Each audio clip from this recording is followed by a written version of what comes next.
Лұқпан әкім. Лұқпан әкімге бір сопысымақ адам бір жиылысты айтты.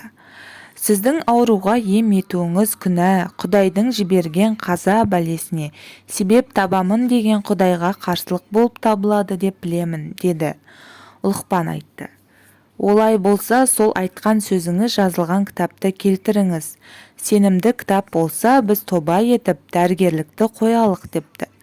Сопы бұл сөзді еш кітаптан көрген жоқ. Кітап алып келе қоямын деп те қозғалмады. Жиылып отырған халық шулап қоя берді. Сопы, Лұқпан жесірге ағадай, жетімге атадай болып, неше мұңды бейшаралардың көзінің жасын тыйды.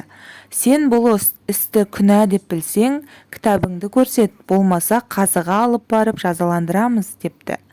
Істің бұлайынша зорайып бара жатқанын көріп, Лұқпан халықтан өтініш етіп, сопыны тысқа шығарып, оңаша қалдырып айтты.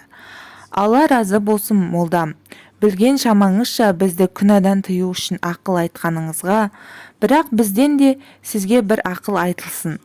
Қашанда бір істі істегіңіз келсе, ол іске әуелі ақылыңызды, онан соң көзіңізді жұмсаңыз, сонан соң ақылыңыз дұрыстаса, көзіңіз көріп, жөнін танып, мақұл көрсе, тіліңіз бен қолыңызға сонда ерік беріңіз.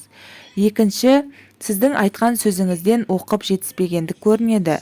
Құдай тағала адамға әртүрлі дене берді, қол берді жұмыс қылмақ үшін, көз берді көрмек үшін, аяқ берді жүрмек үшін, құлақ берді естуге, ақыл берді ойланып, жаман жақсыны аңғаруға.